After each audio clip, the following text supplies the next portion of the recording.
క్రీస్తునందున్న పరిశుద్ధులందరికీ ప్రభువైన క్రీస్తు నామంలో శుభాభివందనాలు. దేవుని ప్రేమ ఆధ్యాత్మిక కార్యక్రమానికి స్వాగతం. జూలై 10 కొరకు సిహెచ్ స్పర్జన్ గారు వ్రాసిన ధ్యానం నేను చదువుతున్నాను, వినండి. నీవు లేచి సియోనును కరుణించెదవు, దానిమీద దయచూపుటకు కాలము వచ్చెను, నిర్ణయకాలమే వచ్చెను. దాని రాళ్ళు నీ సేవకులకు ప్రియములు, వారు దాని మంటిని కనికరించుదురు. 102వ కీర్తన 13-14 వచనములు. అవును, క్రైస్తవ సంఘం గూర్చి మనం చేసే ప్రార్థనలను దేవుడు విని దానిని కరుణించటానికి తగిన సమయం వచ్చింది. కాబట్టి మనం ప్రార్థనా కూడికను ప్రేమిద్దాం, సండే స్కూల్ని ప్రేమిద్దాం, ప్రభు మందిరానికి చెందిన అన్ని కార్యక్రమాలను ప్రేమిద్దాం. దేవుని ప్రజలందరితోనూ మనం మనసు కలిసి ఉందాం. అప్పుడు మనం నిజంగా ఇలా చెబుతాం: నీ మందలోని ప్రతి గొర్రెకు చిన్నతనం అనుకోకుండా ఆహారం పెడతాను. ఏ శత్రువు ఎదుట అయినా వాటి కొరకు భయం అనుకోకుండా విజ్ఞాపన చేస్తాను. ఇలాంటి భావనతోనే మనం ఉంటే ప్రభువు సన్నిధికి వెళ్ళినప్పుడెల్లా మనం నూతన ఉత్తేజాన్ని అనుభవిస్తాం.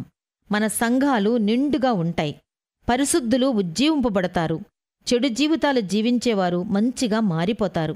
ఇదంతా ప్రభువు కృప ద్వారానే జరుగుతుంది.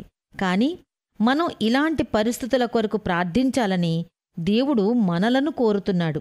ఎందుకంటే సమయం వచ్చింది, నిర్ణయకాలం వచ్చింది. పని చేయటానికి మనలను మనమే సిద్ధపరచుకుందాం. సియోనులోని ప్రతి రాయిని, అంటే ప్రతి విశ్వాసిని ప్రేమిద్దాం. వారు ఆత్మీయ జీవితంలో దిగజారిపోయిన వారైనప్పటికీ వారి గూర్చి శ్రద్ధ తీసుకుందాం.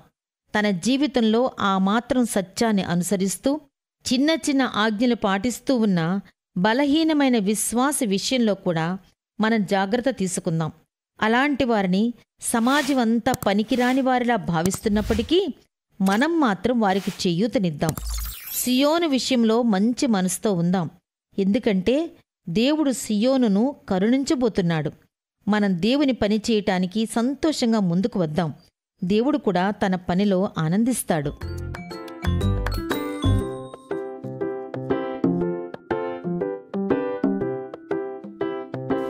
దేవుని ప్రేమ ఆధ్యాత్మిక కార్యక్రమాన్ని చివరి వరకు వీక్షించిన శ్రోతలందరికీ మా హృదయపూర్వక వందనాలు. తిరిగి మళ్ళా రేపు ఉదయకాల సమయంలో కలుసుకుందాం. అంతవరకు సెలవు. May God bless you. దేవుడు మిమ్మల్ని అందరినీ దీవించును గాక. ఆమేన్.